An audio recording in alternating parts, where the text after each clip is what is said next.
Hop in a hand for Be careful. He's and Scott Higgins, both of them coked up out of their minds.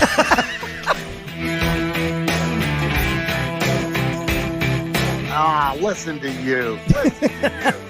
He's down in the basement. Yeah. Oh, I love that. I think we should call this the Acement. The Acement, yes. Yeah, what do you think there, huh? I like that. The Acement Studios. Excuse me, I'm drinking beer. Hold on a second. We usually drink bourbon on our end Yeah, when we right. do the podcast, so That's all right. feel free to enjoy yourself. Yeah, exactly. You shoot an 8-ball if you want. We don't care, as long as it's good stories.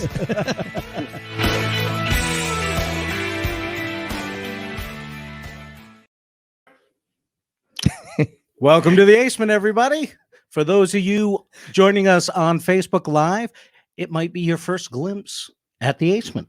Yes, You know, I just thought of that as we went live. that's right. Not a lot of people have seen the Acement yet. Right, because as of recently, we have been doing the show live on Wednesday nights at 8:30 on what's called twitch.tv. You can go there to twitch.tv/drinks, jokes, the letter N, storytelling. Yes. And we do a show amongst a bunch of other shows that are on there, guys that go on and record. The lineup's just crazy that's on there, almost 7 nights a week. Mark Riccadonna, Richie Burns started the channel, and they've added a bunch of great content to the channel, and we were honored that they asked us to be part of it. And we've been we've done several shows there now. Yeah, so. we've probably done the last month of our shows there. And, not a lot of people know about Twitch. So we're just trying. What we did was we crossed over and brought this over to Facebook Live. We're like Taylor Swift. We're crossing over. Yeah, we're crossing over. Yeah, we're just like Taylor Swift. So we're crossing over to Facebook Live because we know we've got more followers on Facebook. So we decided to kind of merge the show, bring it over to Facebook Live, so people could see what we do over on Twitch every week. And so for those that aren't familiar with what we're doing, this is Behind the Funny. I'm Ace Aceto. This is Scott Higgins. We have been doing this show on podcasting for 4 years. Just over 4 years now. This is our 5th season. We've been doing it audio, and about a month ago we started doing this this live on Twitch, and it's been picking up. So we really like the fact that we get to see our guests as well as talk to them. Yeah, it's just added a different aspect to the show now, which is nice. And it's been a lot of fun. It like I said, added this new level. We had to reinvent ourselves, obviously, about a year and a half ago when everything kind of shut down. We couldn't meet with our guests in person anymore, and we were doing these great audio interviews by connecting people via phone, via the computer, and we've had some amazing guests. Ace does a great job of booking all of our guests for us, and we've talked to people literally around the world. Yeah, and that's no exaggeration. We talked to a comedian in Australia.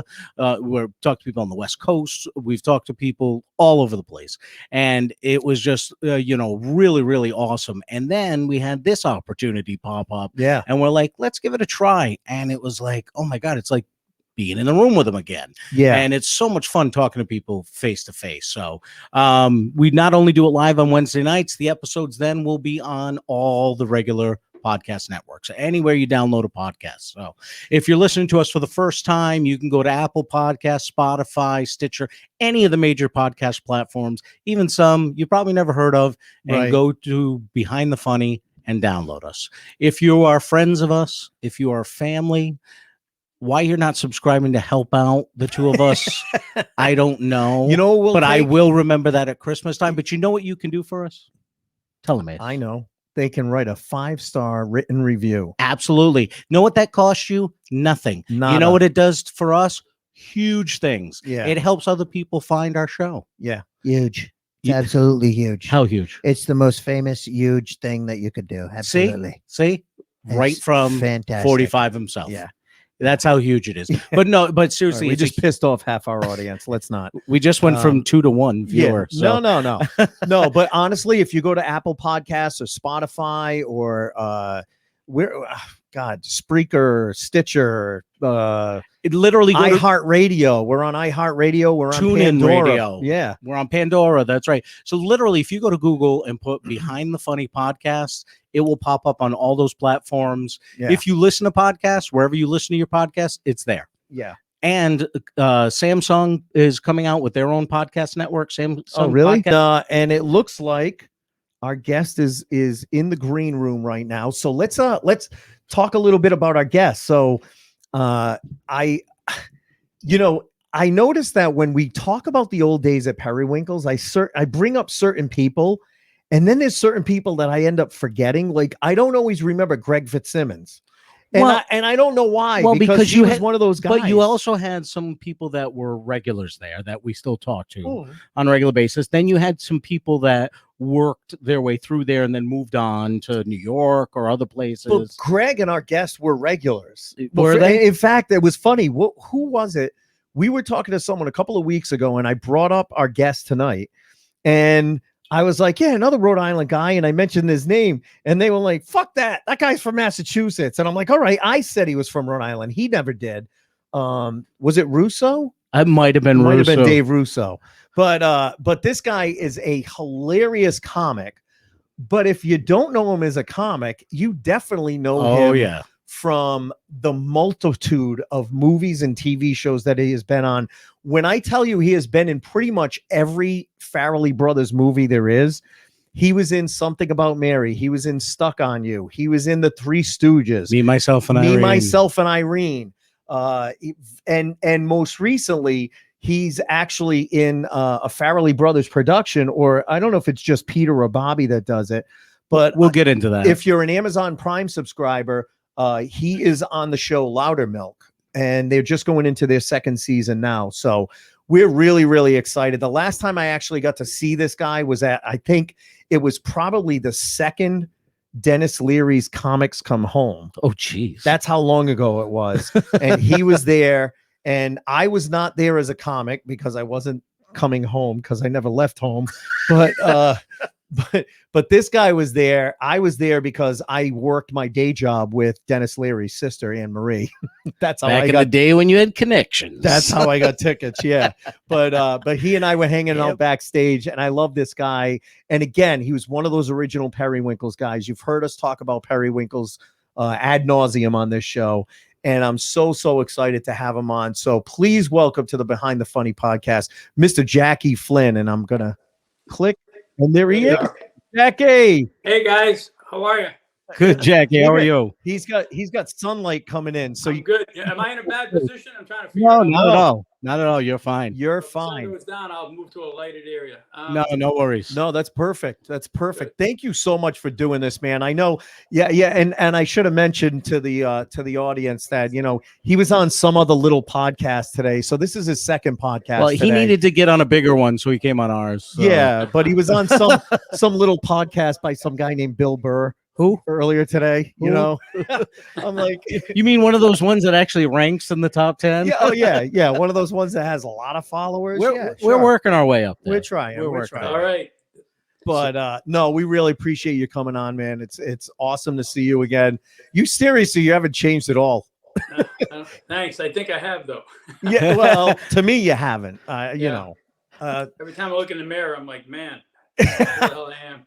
Well, and that's always weird. I had someone do that to me the other day. I hadn't seen in years that I went to high school with, and they go, "Man, you don't age at all." And I'm like, "Listen to me when I get out of bed in the morning." Yeah, right. And look at the thinning hair on top, and it's just I know that I've changed quite a bit. Yeah. No.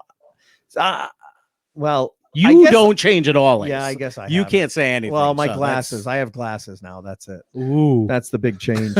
So Jackie, I've talked so many times, and we actually had Charlie Hall and Frank O'Donnell on once, and we talked about how like the whole Rhode Island comedy scene started, and in the old Periwinkles, and I brought up like guys like you, Tom Cotter, Greg Fitzsimmons, Mike McCarthy.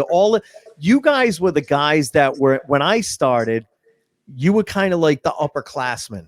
Yeah. Like you had been doing it for a couple of years before us, so we all looked up to you guys. When did But you I start? started in 1989. So Yeah, so you're a couple of years behind me. That's all. Yeah. Yeah. I started at 87. 87. Okay. Yeah. So, but what made you get up on? First of all, let me ask you, because I always just assumed you were a Rhode Island guy. But then we had, what was it, Dave Russo? I think it was Russo. I think it was Dave Russo that said, no, that guy's from Massachusetts. Were you from Massachusetts or from Rhode Island? Yeah, I was always from Massachusetts. I grew up in Arlington, Mass, but I started in Boston.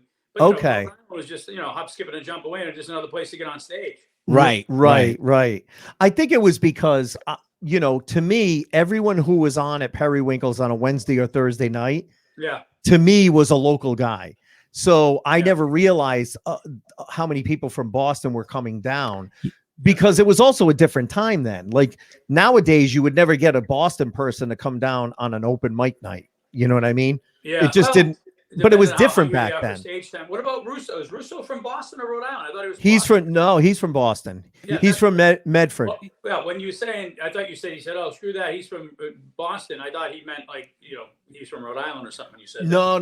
Well, Ace has a tendency to claim everyone's people from Rhode as Island. Rhode Island, so he they're all in his gang. Yeah, so he has a tendency to do that. So where was the first time you ever went on stage? Where do you remember where that first time? The first time I ever went on stage in Boston for an open mic thing was Stitch's Comedy Hell with George McDonald in February of 1987. Oh wow! I'm going on 35 years, which is just unthinkable. I just can't even. Isn't it crazy? But prior to that, even years earlier, I had done my first time ever on stage was at college I went to University of Miami in Florida, and my college buddies talked me into going on stage. They had this talent night happening at the college bar there, the Rathskeller. I went to school in the University of Miami in Florida. Not enough good schools in Boston for me, apparently. Yeah, right. And Boston's not known as a college town, right? Yeah, my buddies talked me into doing some comedy. They had like a person playing the violin and someone with the piano and someone doing a puppet show, whatever. Then I did some stand-up, and I didn't know what I was doing. I was just doing some Rodney Dangerfield impressions and doing some, jokes, a couple of jokes that I wrote.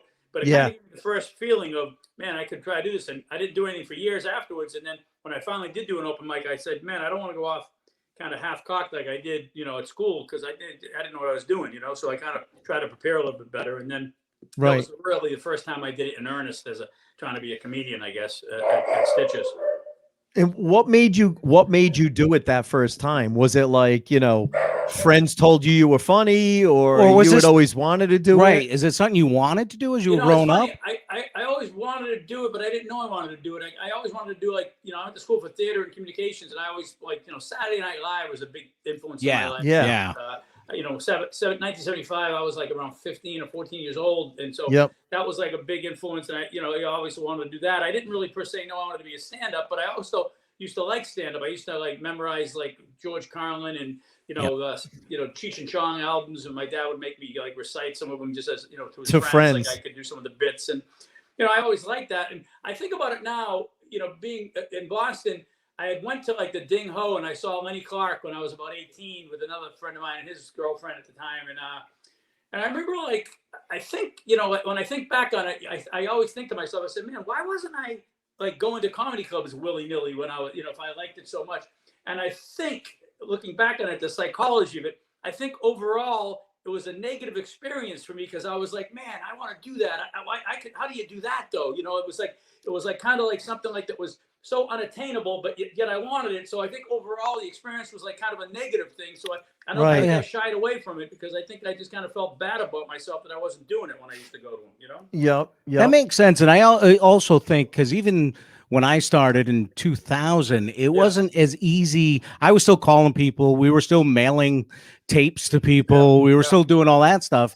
So you didn't now you can just go online, go on Facebook, ask people how to do things. That, again, I'm an old grizzled, bitter old fuck, but I think, everyone's a comedian now. It kills me. It's not special anymore. And I say that with a tongue in cheek. It's like, oh, you're a comedian? Yeah. Have you been on stage? No, but I post a lot of stuff. Oh, yes. Oh, yeah. It's an absolute joke to me. All these people, and and they're all doing better than I'm doing. So maybe right. We talk about that all the time. That you see these people that have a YouTube channel getting booked at a club somewhere. Instead of actual seasoned or good comedians. It's terrible. you know, they should have a comedy club. They should have comedy clubs and clubs for people you've seen on YouTube and other. Yeah, right. Yeah, or TikTok. That's fine, but don't call them a stand-up comic. You know. Right. No, and you know, I get it. The clubs want to sell seats and everything like that, but it's not comedy. It's not comedy. No, it's not, and that's what I hate about it. And that's you know, it used to be hard enough to get club work, and now, you know, I used to be able to tell a club owner, you know, look, you got 52 weeks a year that you're booking, so ostensibly you have 52 headliners. And if you have 52 guys that do what I do at the level I do it at with my credits, then I'll never bother you again. If right. But now I can't say that because they got, you know, Marty McFuck, and he comes in, and this fucking guy, and whoever, you know, he's got 4 million TikTok followers, and he makes these funny videos, and you know, what they've done is they've, you know, the game. I think the business model is this. A buddy of mine who actually books a comedy club out here told me, he goes, I'm guilty of doing it too. He said, but what happens is they book these. This YouTube guy, whoever it's a Facebook guy that bullshitted his fans into thinking he's funny. He's got 10 minutes of legitimate material, maybe. So they go there and they sit through this god awful 45 minutes of whatever the hell this guy does. And at the end of the show, people go with him and they take a picture. Like, look, I'm with the guy from the Thing, and that's all they ever wanted. They don't give a shit, right? Perpetuating the whole Emperor's New Clothing thing, you know? It's and the problem is you know, from his perspective as a club owner, they're selling tickets. They're just trying to get asses in the seats.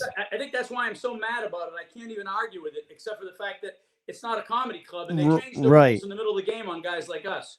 Right, absolutely. Was funny, had credits, worked hard, was a good guy.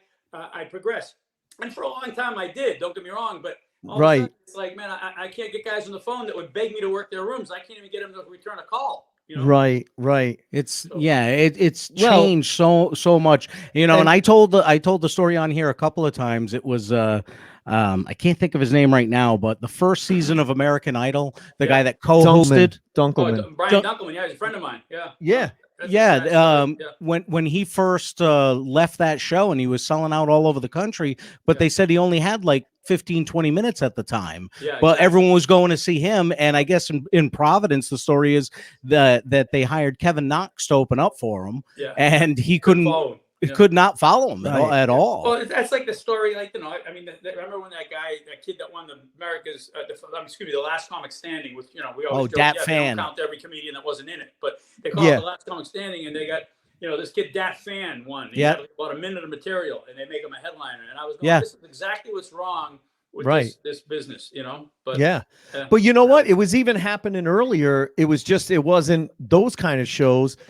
Because I've told the story before. I remember back in the day, opening at the Comedy Connection for Rhonda Shear from USA's Up All Night, and and Eddie Brill was the feature. Well, after the first night, and even Rhonda was saying it. She's like, "Look, I've got 15 minutes of material." She was the draw, but then they flipped it, and Eddie ended up, headlining. And so I guarantee they didn't give any more money to Eddie either. No, absolutely not. Of course not. That's the way it worked. Right? They never do that. Well, and it's gonna be tough for someone like it's tough enough for you. Imagine for us without the credits that you have, because we talked about it earlier. We alluded to the fact that all of the movie credits that you've got before Loudermilk. I mean, how did you get hooked up with the Farrelly brothers? Well, Peter Farrelly, I'm not sure if Bobby was there. I think Bobby was there, but I didn't meet him, or maybe he wasn't there. I don't know, but for whatever reason, I did a celebrity golf tournament back on Cape Cod, and I was performing for the charity, and Peter happened to be there, and Peter and I kind of, have a kindred spirits. You hit it off. Sense of humor and a lot of different kind of things. But over the years, we've become buddies, and we kind of figured it out that we actually are very alike in a lot of ways. But he come up to me and say, "Hey, look, I love your material. I think you're very funny." He goes, "I think I got something in this movie I'm doing called Kingpin." And this is like, I didn't really even know, because I wasn't, it's not that I didn't know about Dumb and Dumber, but I never really, knew much about, who, I guess I heard a long time ago the guys were from Rhode Island, actually. I remember hearing that. Yeah. I was up in LA. Someone actually said, "Oh, you got to meet these Farrelly brothers. They'll love you." Blah, blah. So, but again, Kingpin, so here I am, I do this. And then, Kingpin though was, true to form. Pete's like, at first I'm thinking, some Hollywood guy, and then sure enough, Pete follows through. He sends me the script. He calls me up. He says, "Hey, did you get the script? Read for I want you to play the part of this." And so then I remember at the rap party, at Kingpin, and I said to him, I said, hey, thanks for validating the last, at the time, like 7 years of doing stand-up. I said, yeah. I said, appreciate it, because obviously this is the next step that a comedian wants to do some comedic acting. And he said, oh, no, he goes, don't worry, we'll work a lot, we'll work a lot together. And again, I thought, yeah, okay. Yeah, sure, right. It puts me in something about Mary, this. I end up doing punch-up writing with him, and he's just been a champion of mine. I can never repay Pete, for believing in me and giving me a chance, But Kingpin they weren't really known before Kingpin, right? That was the thing that broke them. They did Dumb and Dumber, and then, Was Dumb and Dumber before Kingpin? Yeah. Yeah, Dumb and Dumber was his first. Oh, all right. Okay. But they were writing before that. They were doing some writing with, they had written that Seinfeld episode, the masturbation episode, what I think it was called. And the contest. Yeah, and they had all kinds of stuff they were doing, but they never got anything. They never really, had their chance yet. And then they did Dumb and Dumber, and then Kingpin, and then on, and the rest is history, kind of. But Loudermilk is really exciting because it's a dark comedy, and it's actually, I think, Ace, you said that we're actually got 3 seasons. All right. Finished all 3 seasons, but now we're looking to do more seasons, and we're hoping that Amazon decides to, produce keep it going, because it's a great show, and it's a very good show. Catches fire, Yep. Yeah, it's one of those binge-worthy shows. Yeah, well, you start watching the first season, all of a sudden you're like, oh, I gotta keep going with this. It's so better. And exactly. I'm biased, but it really is that good. It's dark. Yeah. And Peter says it's the best thing he's ever been involved with. So that's really. Yeah. Oh no, I've watched. I haven't watched season 3, but I watched the first 2 seasons, and I loved it. I thought it was great. See, I haven't gotten to watch it, but I posted it today, and then Carla and Brian Mulhern, 2 friends of ours. Brian is a local DJ on the country station, and he actually was a comedy writer with Phil Hartman. Him and his brother were writing for Phil Hartman right before he passed away. Yeah. But him and his wife were like, "Oh my God, we love Loudermilk. Show. Yeah, we binge watch it all the time." Oh, good. So everybody, what's given me a lot of hope is that all my comedy buddies like it. Comedians, we're the hardest nut to crack. And, right. They're all like gushing about it, and I'm like, wow. And I just hope, like I said, what Pete hopes is that it does like a Schitt's Creek thing, like or where no one knew where it was, and all of a sudden it starts hitting in the zeitgeist, Right. Well, and I think that's why you guys are positioned really well with something like Amazon Prime, because nobody watches network sitcom stuff really anymore, because there's nothing there, and that's why stuff like Schitt's Creek took off and Cobra Kai. You can be creative and not be constrained by the network, Right, and people like to watch more than one at a time if they can. They don't like to have to wait a week anymore. So if you can release multiple episodes or a season at a time, so people can binge watch it, right, they would rather do that. So I think you guys have positioned yourself really well. And like I said, if it was not a good show, I would just politely say, yeah, I've watched it, it's doing well, but I actually like it. I thought it was funny. I want to watch it, only really because proud of it. And I think there's a lot there, and like I see it going 8-9 seasons. That's what they envisioned when they first produced it. Peter really, Bobby Mort created it, and oh wow. And Bobby does, to answer your question, Bobby does direct some of the episodes and helps with some of the writing and stuff. But they kind of split the duties like a little bit. I see. And the Farrelly brothers, I mean, it seems like they peaked and then all of a sudden it kind of went down. Are they still working or interested in working on movies? Well, that Peter won the Oscar for Green Book last year. Right? Yes, yeah, and that was great. And then it was funny because I didn't even realize after I watched the movie, they were like, the guy. Did you see Green Book? Yeah. All right. So the guy that was the driver, the Italian, actually was in The Sopranos. He was Viggo Mortensen. No. The guy that Viggo Mortensen played. Yeah. In Green Book, that guy, was actually in The Sopranos. He was Jackie Senior, or okay.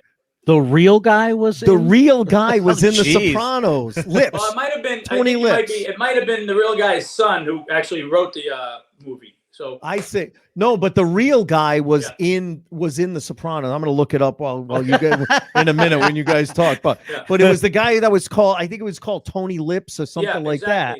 Belongo. But my point is that I think that who was in The Sopranos was the guy, not the father. The guy. Oh, really? The guy Viggo was playing was the guy who was in The Sopranos' father. Okay. All right. The guy whose father it was based on Yeah. I think would have been too old to be in The Sopranos. Yeah, I was gonna say really? that. He was an older guy. Yeah, but that Oh. would have been much older Maybe, at that maybe, point. I don't know. And you might be right. I might be wrong. I'll look it up. I'll look it up in a minute. That's what I would think. But no, it's really it's been you know, they want to do more stuff. They're doing Pete's actually doing some other movie he's working on getting going now, and yeah, they done it, you know, but you know they love doing it, you know. I just love all their movies. Every one of them. They're so hilarious, quotable, so quotable. And you know, obviously coming from Rhode Island, every time I watch Dumb and Dumber and I see them driving by the big blue bug, even though 3/4 of the movie was filmed elsewhere, you know, you take pride in that hey, my little shit state was, you know, featured in this, you know. Well, I remember the first and only time I got to work with you, Jackie, was at Stitch's Comedy Cafe at the Providence Place Mall. Dana Nathanson was booking it at the time, and it was the weekend Stuck on You opened. Oh, okay. And it was also the same weekend I got to meet Gary Valentine for the first time, because I think everyone was in town for the premiere on Thursday night, and he came by on Friday and did a guest spot, so I got to meet him. And oddly enough, I've worked with him more than I've worked with Jackie. And because I remember you going up in between shows and stuff to see how the show was selling upstairs at the theater, just to kind of to get a gauge. And on the Sunday, because we didn't do the show Sunday, I was like, I got to go see this movie now. You know, because I heard them talking about making it and everything, and I'm like, I got to go see this movie now. And I laughed my ass off at that movie. And you had a big part in that movie. Yeah, I played opposite Cher in that one. Yeah. And she kind of played a heightened version of herself that was pretty funny. She was a great sport about it, actually, and she actually likes comedians. A friend of mine actually used to open for her, and we had that in common. And you know Dom Irera. God. Dom, so she loved Dom, and once she found out I knew Dom and we were comedians, and she was really nice. Yeah, we actually but she was great. Earlier this year, we talked to Bobby Collins, and he opened for her for a bunch of he did a tour with her. Yeah, he did a whole tour with her, and he had a couple of funny stories about Cher. So I love when you hear a story about someone that's that big and they're just kind of down to earth, real people. Yeah, you know, until she rented a whole movie theater to watch a movie for 20 people, you know, for her entourage. That's not necessarily normal. No, but the way she treats the people she works with and stuff like that, she, you know, she's not a diva or anything like that. She, you know, everyone that we've talked to said she was always nice to everybody. Yeah, she was great. She was very down to earth, and again, made fun of herself, so that was kind of self-deprecating. Even in the movie, like we made fun of her diva status. Yes, right. Sport about it, you know? Exactly. Right. Now, outside of the Farrelly Brothers movies, what other kind of movies have you been in? I did a couple of movies. I did a couple of Kevin James projects. I did with Mall Cop, and I did Here Comes the Boom with Kevin, and then I've been in some of the King of Queens episodes, obviously with him. That's right. That's right. You were in that show. So now, how long were you on the East Coast, and then what made you move to the West Coast? Because I started in Boston. I grew up in Boston, like I said. I started in '87, and then I left in '95 to go to move here. I drove cross country actually with Steve Bjork. If you remember? Yes. Oh yeah. We've had Steve Bjork. An epic cross country trip, but really. So what happened is that in 1994. I competed and actually won the San Francisco comedy competition, which was a huge thing for me at the time because it was like, being from Boston, mostly it was, San Francisco guys that would always win that, like Dana Carvey or whoever. Robin Williams came in second one year. And so I won that in 1994. And then I got a big agent and manager and they said, you got to move out here. And so I moved out there and just, sat here and languished forever. But unlike a lot of Boston guys that went out there and languished, you stayed. A lot of people moved back. Well, I got married. My wife's from California, from San Jose. All right. Actually, and so it was a hard sell to get her to go back to Boston. She's cold when it's like 60 degrees out. Yeah. I know. We've talked about it before. We're like, Joe Rogan on his podcast will talk about it. He'll be like, people move from New England and then they'll come out here and then all you need is like 1 or 2 seasons, 1 or 2 winters out in California, and you're like, I can't fucking go back to the East Coast. I can't do that. I go back so much. My mom and sisters are back there, and I'll go back for a month in the summer with my wife and kids, and we park ourselves at my mom now lives on the beach in Marshfield area, so it's great. Nice. Go there and Yep. And I go to the vineyard and I, in Nantucket or something, a couple days each. And then, I feel like I recharge my batteries. And then I go back in the fall for a couple weeks and I'm there. I book myself in the spring. I still have my doctors back there and my accountant. Oh, really? So I go back there so much. I feel like I never left. And I can live without January and February.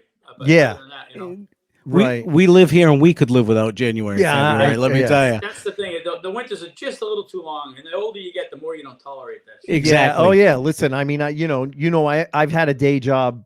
Actually, the last time I saw you was in 97, 98. Was in that one. It was either the first or the second Comics Come Home, but I was working with Dennis Leary's sister for the pharmaceutical company. I'm still with that company. Yeah. And I can't wait to retire because, we were talking to Al, Al Romas, from Long Island. He's living down in Tampa. And I was saying, I go, my retirement plan is I want to move down to Florida. I want to do some cruise ships, do some voiceover work. Yeah. And he goes, that's nice. You want to do what my job is. When you retire, you want to do what I do every day. Well, the good thing is, as a comedian, you don't, like I think Gavin used to say, like, I work like an hour a week, so I got some free time.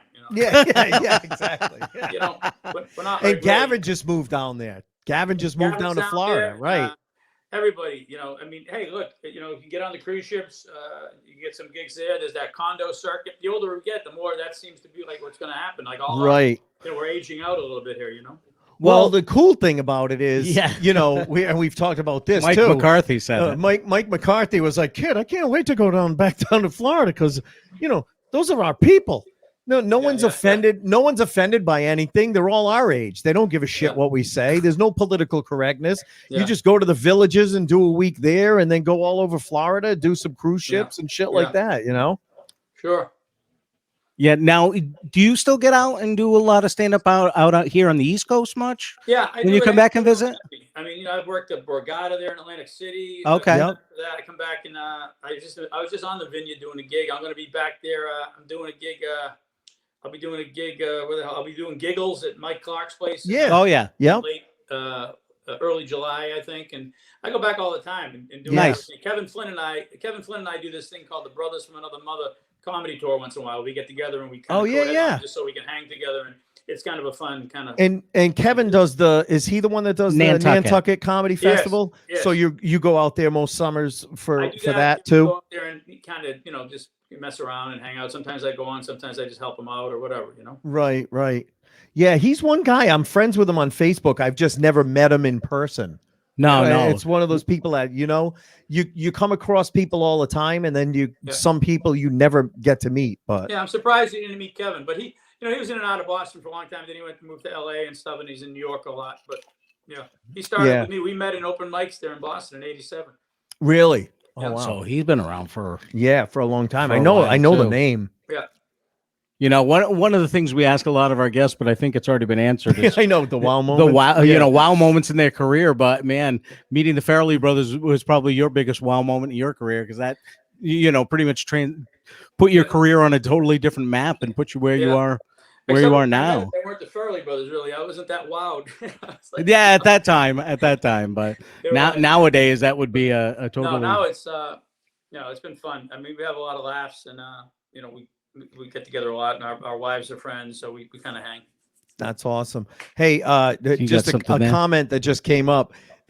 someone just kind of brought up the whole the Tony Lip thing.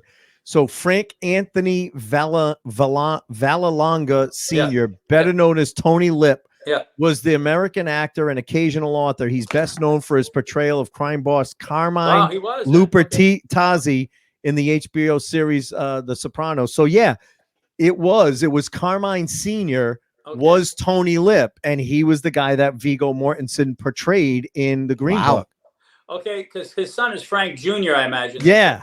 Okay. Then there you go. Isn't that crazy? I would have guessed I would almost bet dollars to donuts that it was the kid because that he was too. That the father was too old. But no, that was him. That shows you what I know. That's awesome. Well, that's all right. We'll let it go. Can't be right about everything.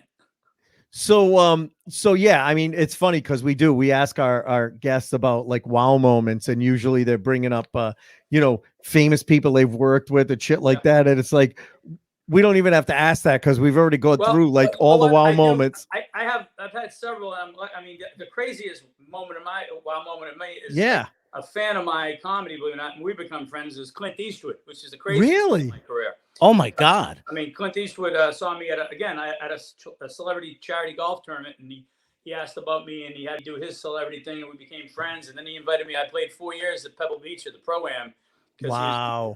At Pebble Beach and AT&T Pro-Am as a celebrity contestant. And that's the craziest thing in my life, that we became buddies. And, he called me up and he asked me to play in his member guest one day. And I'm like, what? And I thought I was being punked, I'm like, all right, Yeah, all right. Who's doing the impression of Clint on the phone? Right. Crazy. Well, that's the thing I meant. So I see more pictures of you in a golf cart that I do on stage. And that's what I wondered. What's your handicap? Because I golf tonight and I suck. I used to be pretty good. I'm probably around a 10 right now, but I used to be as good as a 4, but I haven't been playing, so I've kind of creeped up, but I'll get back down again. But I play a lot, and I don't play a lot now. I haven't been recently, but I will. And then I do a lot of these celebrity charity golf tournaments, which is kind of fun. Give back a little bit, and it's not as altruistic as it sounds, because I enjoy golfing, so I get to do some, Yeah. Well, you get to play at places like Pebble Beach. Come on, that's like a bucket list for some people. Right. That's terrific. Yeah. And now, hold on. What you format? Some of them, some of them are charities. Some of them they hire you for a corporate type outing. Now I gotta ask, what did you shoot at Pebble Beach? What was your best score? What's funny is that, believe it or not, when I played in the tournament, I played Pebble Beach before the tournament as just a regular guy playing it with my buddies. And at the time, I was an 8 handicap. Yeah. We played from the back tees, which is pretty hard. And I shot a 74 as an 8, which was at the time. Are you kidding? Oh my God! It's really cool to have your career low at Pebble Beach. I had since gone to shoot 70 and 71 at my home course, which is I know the course real well, so I'm going to do better. But then when I played in the tournament, when I was a 4 handicap, I came in second. I came in 4th. The year Bill Murray won it, I made the cut, which is crazy. Jack without making the cut, and I made the cut my second year, and I might have shot like a 79 or something during the tournament, but I played great as a 4 handicap. To make the cut is kind of hard because you're not getting a lot of strokes. I'm all proud of myself because today I broke 50 on a 9-hole course. I was just gonna say that's how everybody starts like that, though. Yeah. I was gonna say I could shoot a 79 at Pebble on the front 9. Right, exactly. Holy shit! So you mentioned a couple of people, but who's like the most holy shit person that you've gotten to golf with? Have you ever golfed with Pesci? Because I know he loves golfing. I know Pesci. He's been at a couple of shows of mine. I've done some shows at the golf course he's a member at, and we've hung out there. Really? I've golfed with him, but I've golfed like ahead of and behind. I think Bill Murray at one point. Really? I didn't play with him in my foursome, but it might as well have been. I played with Larry David. Wow. I played with Larry a couple of times. I'm trying to think of who else I would have played with. I played with Clint, obviously. I played with who the hell have I played with? I played with a lot of celebrities. I played with Grant Fuhr, the hockey player. I was supposed to play with Bobby Orr, which would have been the greatest, and I'm somewhat friendly with him, but he had a hurt hand at the time, and he had to beg out of it. Either that, or he just didn't want to fucking play with me. But he heard you were a fucking 4. That's why. No, he was good. He was at the time. I wasn't a 4 when I was going to play with him, but he was a stick. I'm trying to think of who I played with. I played with a bunch of people.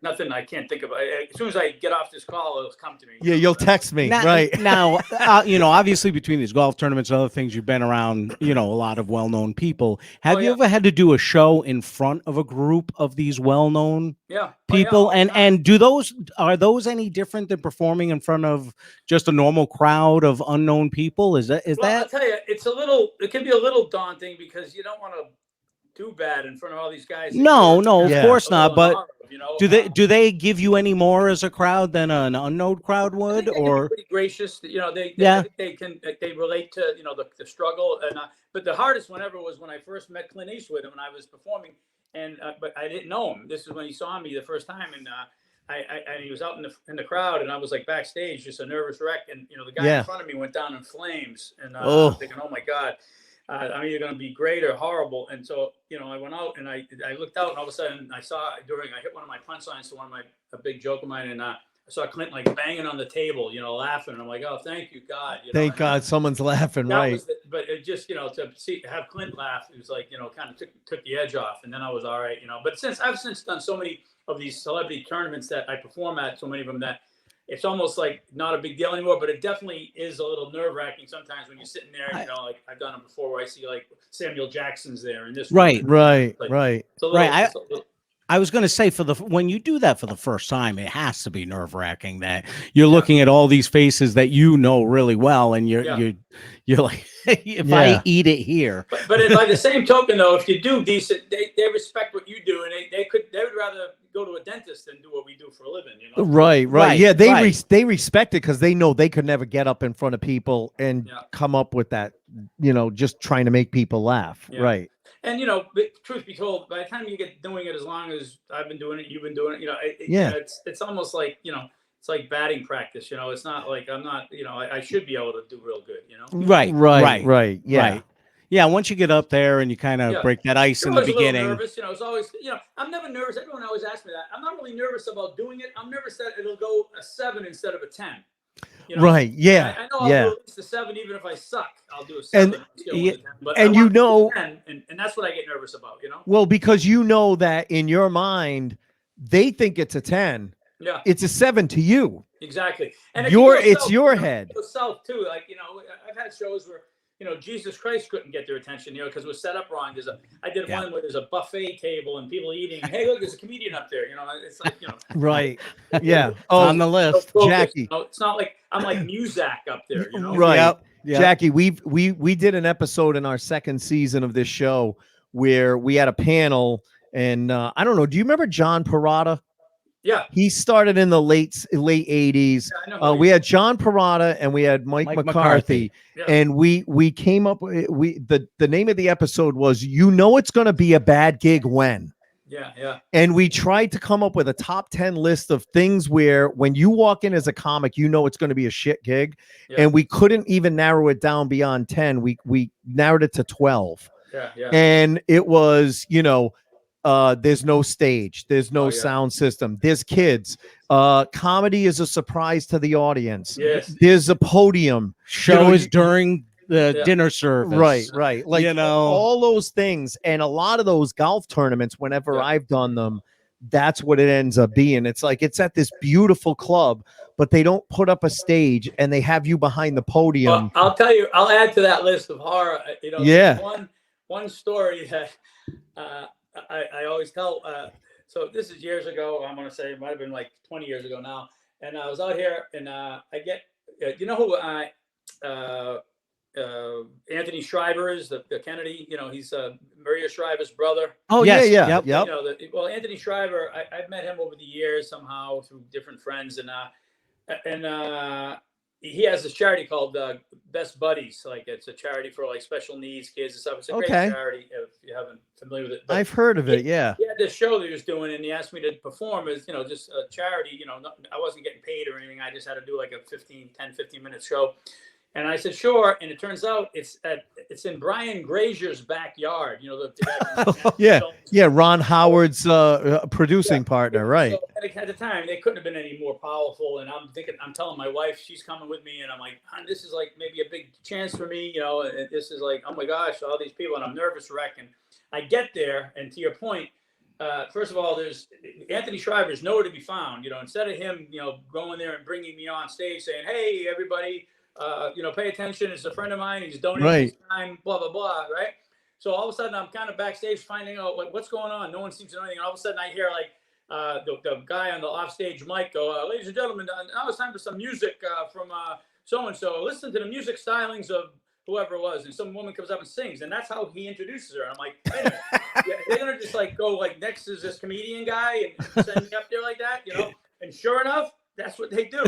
Oh my God. And now, if you got a picture of this, it's outside, and it's like all those big 10 top tables, like wedding tables. Like the big rounds with some white cloths on them, and people are milling around, and at the bar and they're just trying to get settled in. No one's even paying attention to the girl singing. Never mind. Now I get up there and they go, welcome the comedy of Jackie Flynn. You know, no credits, nothing. You know, the comedy stylings. I think I hit 3 of those top 10 things you're talking about. You know, nobody knew there was a freaking comic coming. You know, they didn't want a comic. There was no intro. So anyway, I go up there and I'm going down in flames, like just like flop sweat. And, you know, my wife's there and, you know, I'm trying to like, you know, be clean, kind of corporate-y clean. And my wife is there at the table and a bunch of other people and other people that I knew, some other celebrities. And I'm going down and then I started getting a little risque, trying to get their attention, you know, try to be a little scatological. And all of a sudden some guy stands up and is like, hey, we got children over here. This is inappropriate. And I'm like, oh, there you go. At that point, you know? Yep. And I do whatever I can to get with any shred of dignity. I do a couple of jokes and I literally my buddy's with my wife and he's behind her going, he's the bravest man in the world. It's like, it's just horrible. And my wife is just like, you know, doesn't want to look at me, you know? So I kind of slink off the stage with whatever shred of dignity I can manage. And I creep over to my table, which is on one of those tent tops my wife sat. And this is how bad it was. I got there and I didn't want to look up because I was so mortified at the people there. And then sure enough, one's like, hey, how you doing? Who are you? And they didn't even know I was the guy up there. That's how bad it was. They weren't even fucking paying attention. So I had nothing to worry about. But hey, buddy, where you been? The bathroom? Thing that's ever happened to me in retrospect. I'm sitting there licking my wounds. And all of a sudden, finally, an hour later, whatever, the show's going on, Anthony Schreiber has since come up there and introduced himself and started selling some auction items. And at some point, the crowd is like kind of unruly, kind of like they were for me, and they don't pay attention. And Anthony Schreiber's like, hey, folks, if I could just get a word in edgewise, please. And he actually says, I feel like Jackie Flynn up here. No good deed goes unpunished. I actually fell out of my chair, but I laughed so hard because it was the final kick in the nuts, you know? Oh my God. It was using me as a benchmark to how much it was sucked being up there, you know? That's awesome. I think that should be the new, whenever we're bombing, we should go, hey, I feel like Jackie Flynn up here. That was the worst. No one will know what we're talking about. Oh, that is beautiful. You know what's funny? Thing at the same time, you know? Yeah, well, it's funny because we usually end the show asking our guest about a funny bad gig story, like that gig that made you want to quit the night of. But the further away from it you get, it's that show that you tell the story about to other comics when you're all talking in the green room about shit gigs. You know, that's a topper right there. Oh yeah, you set a benchmark with a funny bad gig with that one right there. I'm just looking at some of the comments coming up, and Kamorid said LMAOO. You got a R. I don't even know what that means. Oops. Hey, how are you? I don't know. I'm trying to read the comments, and I can't make them out. You guys killed me. Oh, that's good. Yeah. That's what we want. We want people to enjoy these kind of stories. That's what this podcast is all about. It's behind the funny. It's what makes people like us get up on stage despite the horrendous things, the horrendous situations we're put in. You know, once you have some experience, even then you have a gig like that and you're like, what the fuck am I doing? I know. You know, and I not for anything, I wasn't getting paid. That was a charity thing. I was like, right. That's the worst. Too. Like you said, that has always been in my mind. It encapsulates the expression "no good deed goes unpunished." I was just gonna say, you said that a few minutes ago. No good deed goes unpunished. That's the perfect example. Yeah, you're trying to be nice. It's a charity. You donate your time, and it's such a horrid gig. It's amazing. We've talked about it so many times that how many situations people put comedians in without realizing just how horrible it is. We're not a guy, we're not like an acoustic guitar singer where you could put us in the corner and anyone, and it could be background music. Like, exactly. How many times have you been, and we've talked about this, this was one of the things we talked about. How many times have you been on a charity show where they put you up and they're just about to bring you up, and then they say, oh, hold on. We're just going to say a few words. and then they bring up Memorial like, show, the memorial slideshow. Oh God, yeah, with the kids that died of cancer and stuff. Yeah, exactly. Yes. Yeah, exactly, exactly. How many Yeah, times have we done that? You know, anybody want to come up and strangle a puppy before I go? That was, by the way, I got to give credit. That was Tony V's line. I heard him say it one time. Was it? That's a great line. Anybody want to strangle a puppy before I go on? I almost want to. So every episode we come up with the title of the episode from a funny line throughout the episode. I think that should be it. Jackie Flynn. Anyone want to come up and strangle a puppy before I go up? No, don't give me that. That was Tony V's. It was Tony V. Yeah, we can't take Tony's line. No. We had Tony on. Funniest, but it's so true. That just totally summed it up for me. We've had so many of those shows where they do that, and then they go in here for something completely different. You know, yeah, exactly. And by the way, we're gonna make people laugh. Well, Tom Carter, we had Tom Carter on a couple last year. Yeah, him and Kerry, like 2 weeks before the pandemic broke. 2 weeks before the pandemic, we had Tom and Kerry on, and Tom told a story about doing some show at a college, and it wasn't him. No, he didn't say it. He was on the show, but Larry Rapucci. Yes. Remember Larry Rapucci? Sure. So evidently, the show was to support. They basically were talking about like it's so horrible date rape and things like that on campus. So it was to bring awareness to rape victims, rape victims and stuff. But like what that. they did was each girl came up, told her story, sobbing in tears because obviously it was a horrible thing. Yeah. But they had a T-shirt for each girl, and then they hung it on a wall in the back. And Larry Rapucci gets up and goes, "Wow, evidently, if you get banged enough in this college, you get your jersey retired." And that was at the beginning of the show. That was at the beginning of the show. They were like, "Okay, done. No more show. That's it." Like, 2 minutes in, they shut the show down. Jesus. I did a show one time. You talk about no good deeds unpunished. It was my cousin, like a second cousin. Yeah. She was doing a benefit for a friend of hers, and she said, "Can you come do like 15 minutes?" I'm like, "Yeah, I'll come do it." It was 10 minutes from my house, no big deal. And I said, "But you got to do me a favor. What's going on?" So she tells me the events for the night. They got a band, they got an auction, they got this. I said, "You got to put me on before the auction and the band and everything. Yeah, let me go up first. I'll get the audience's attention, then do your auction and the other stuff. It'll go so much better." She goes, "Okay, great." So I got there half an hour before I was supposed to go on there in the middle of the auction. Yeah, sapping out all the energy and discombobulating the whole crowd. Exactly. The auction lasted 2 hours. Yeah, they were drained. Yeah. 2 hours, and then they go, "Okay, everybody, the dessert trucks just pulled up outside so you can get dessert." Yeah. So everyone's leaving their tables. Now there's 500 people here, and they all start leaving their tables. And my cousin runs over to the guy that's running the auction and whispers something to him. He goes, "Oh, we have a comedian, ladies and gentlemen, Scott Higgins." Yeah. And I go up there and I'm literally performing for 2 tables of 8 that were right up front, still sitting there. Right. And it was horrific. Isn't it amazing? Unfortunately, that's a common refrain. I wish I yes. knew Right. what you're talking about. Well, because most people don't realize that comedy isn't like an acoustic guitar act or a musical act where you could just put them on in the background.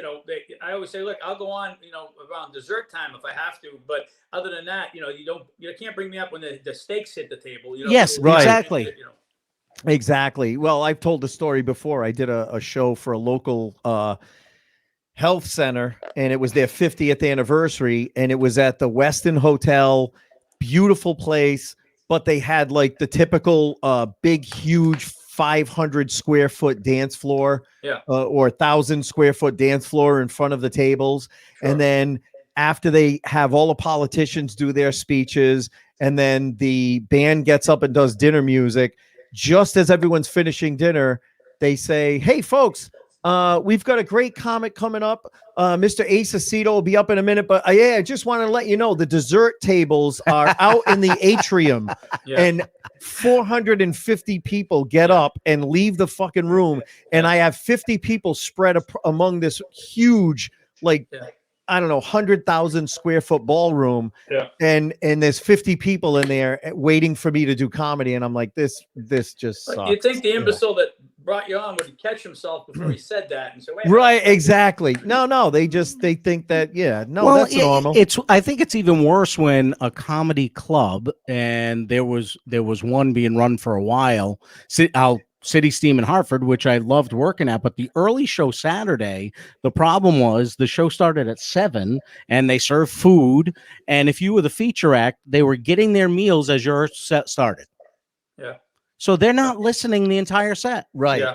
If you were the headliner, they're pretty much done by the time you got up, so you were fine. Right. But when you were featuring there, it was horrible because they're did you order this or did I order this? Yeah, and the food's hitting the tables, and they're setting up the pizzas, and then the steaks are coming through, and it's just it was just a nightmare the whole time. Yeah, not good.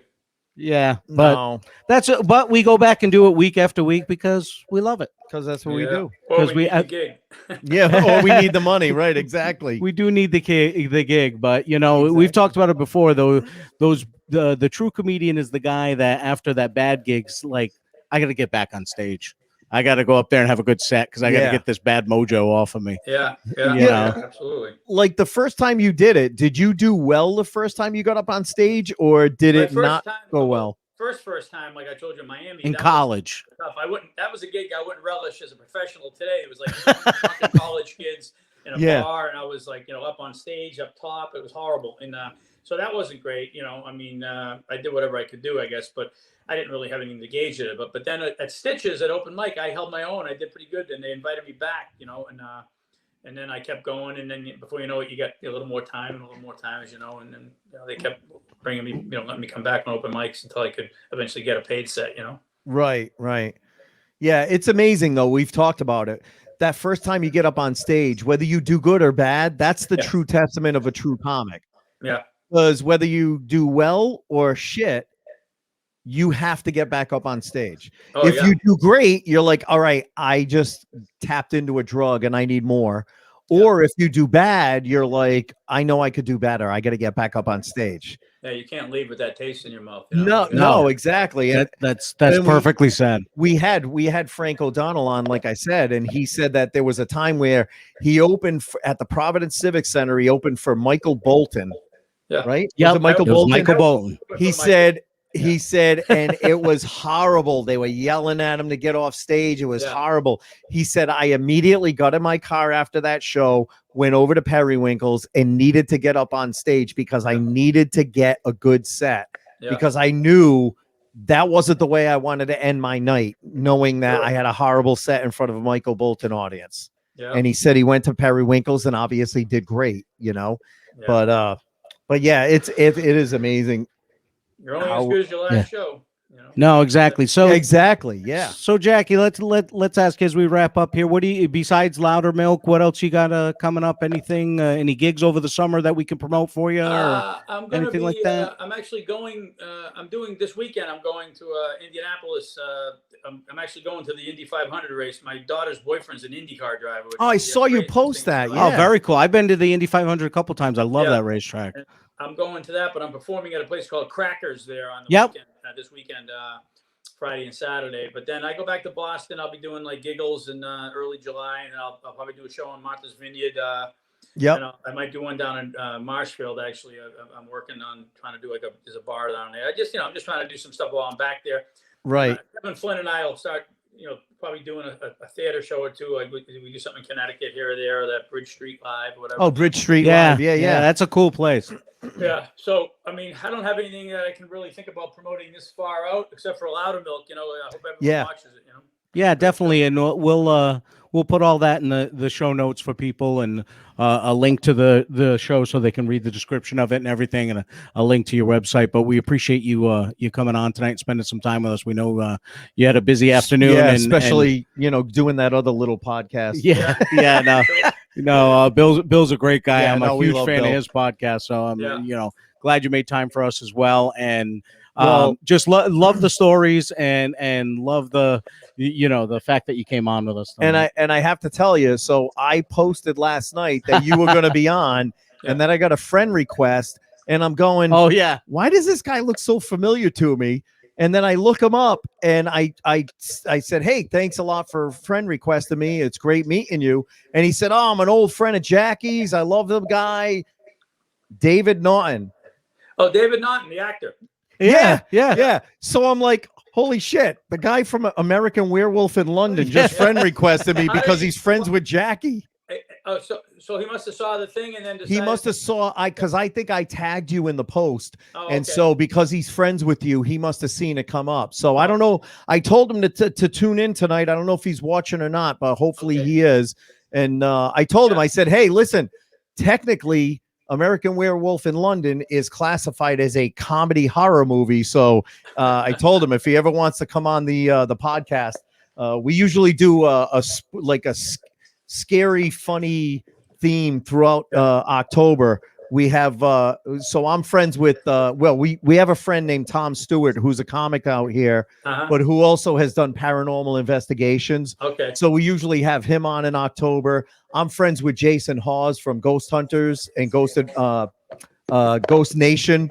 So he's gonna come on in October, and then I told David if he wants to come on, we'd love to have him on. So, but he said to say hi. Yeah, I hope he. I run into once in a while in a celebrity tournament here and again, but it's funny that he was doing that movie, and more importantly, he was doing those Dr. Pepper ads.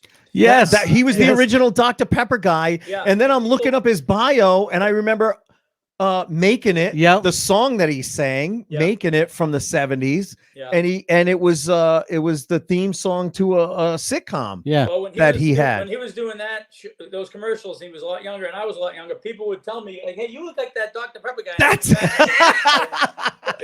well, when I saw him, I'm like, what is it? This guy kind of looks like Jackie, but it's not him. His name is David Naughton. That's so funny. He's a real nice guy, funny guy too. Oh, that's awesome. Oh, awesome. But again, thank you so much for coming on. People check out Jackie's website, JackieFlynn.com, and definitely go to Amazon Prime because we know you have it. Everybody has Amazon Prime. And check out Loudermilk. I don't do much on my website. Unfortunately, it's woefully under service, but they can check out J Flynn Comedy on Twitter and Instagram. It's just J Flynn Comedy.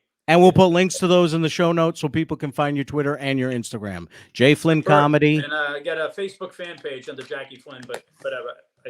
I'm a horrible social media guy. No, we'll put all that stuff in the we'll put it in the show notes so people can find all that stuff, including a link to Loudermilk. So thank you so much, Jackie. How long have you been doing the show, by the way?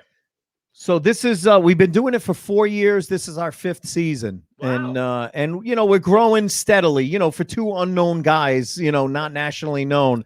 We're getting there. Hey, you looked it up tonight. We're in the top?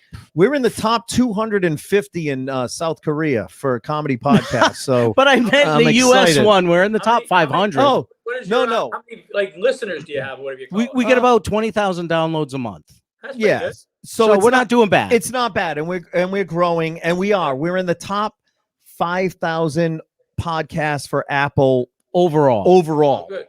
So that's not bad. And we're working it. We're considered, our downloads are considered like top 20%. For podcasts. So we're growing, and we've had a big growth year over the past year. So it's been. I hope you keep growing. Yeah, thank you so much. We appreciate it. Hey, listen, we'd love to have you back on. God bless. I'll see you. Take care, Jackie. Thank you. Bye-bye. All right. And that was Jackie Flynn.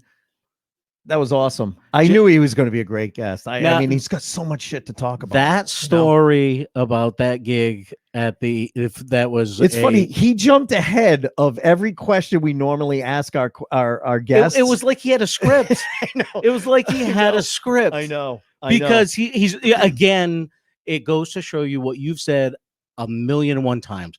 Comics are great storytellers. Yes. And he's told these stories to other comics and other people, and he's got them down. And he probably told some of these on Bill Burr's podcast. Probably. So he had them, already loaded and ready to go. But that one about doing that charity gig, but it's funny because listening, we didn't even have to ask him about a funny bad gig story. Well, he already gave us. I didn't have to ask after that, because as soon as he said that the host said, "I feel like Jackie Flynn up here," that's the funny bad gig story. That is, right. Question over at that point. I know. That was But seriously, I know you haven't had a chance to watch it yet, Ace. But for those of you No, I watching, will. check out Louder Milk. It's different than like the Farrelly Brothers stuff. You guys know well.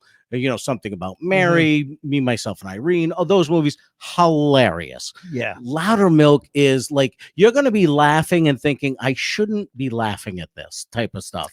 It's that dark comedy, Right? that is just really, we all find funny, but you feel a little guilty for laughing. Well, at that's every typical Farrelly Brothers movie, though. But now it's in a TV show. but a little different. Yeah. a little All right. different. Well, I I'm gonna I definitely like watch it. I like it because it's a little, they veered off the path a little of their normal type of stuff. Yep. So, All right.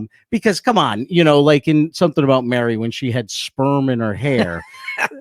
That's not something you feel guilty about laughing out. It's just like, no, it's funny. holy shit, I Right. can't believe that happened. This is a little different, but it's good. It's well written. Yeah. The actors are good in it. It's well done. And I'm not just saying that because Jackie was on. I started watching it a couple of weeks ago by accident because someone else told me about it, and I was like, holy crap, this is a good show. And then you told me Jackie was coming on, and I was like, oh, cool, we get to talk to him about it. So that's awesome. Thank you for joining us. We hope. Thank you for sticking around. We know this was a little later than usual, our start, but you guys are awesome as usual. Again, 5-star review wherever you download your podcast. Is a huge help. Helps other people find. It's actually been. It actually has been helping with the algorithms. A lot more people are finding the podcast, and we really appreciate that. And through the end of June, anybody that does a 5-star review will be entered in a drawing for a free Live from the Acement Behind the Funny hoodie. Yes. And let's put this up. If you're interested in buying any kind of merchandise from the Behind the Funny podcast, we have two different designs on there. You can get just the Behind the Funny podcast logo, or you can get the Live from the Acement logo. There's t-shirts, there are hoodies, there are coffee mugs, there are masks. There are laptop cases. Although those are probably obsolete at this point. But kind of the masks are going, by the way. But just the t-shirts and the hoodies. Ace and I, have a few of them. We have some. We're wearing our Live from the Acement ones. But if you go to http://tee.pub/lic/BTF pod. And that is always in the show notes. Yeah, it's always in the show notes. So if you click on that link, you can go and you can see all the merchandise that we have. The most important thing is the 5-star written reviews. Yes. That has helped us with the algorithms recently, especially. We really appreciate it. And let's just go through the schedule for this month.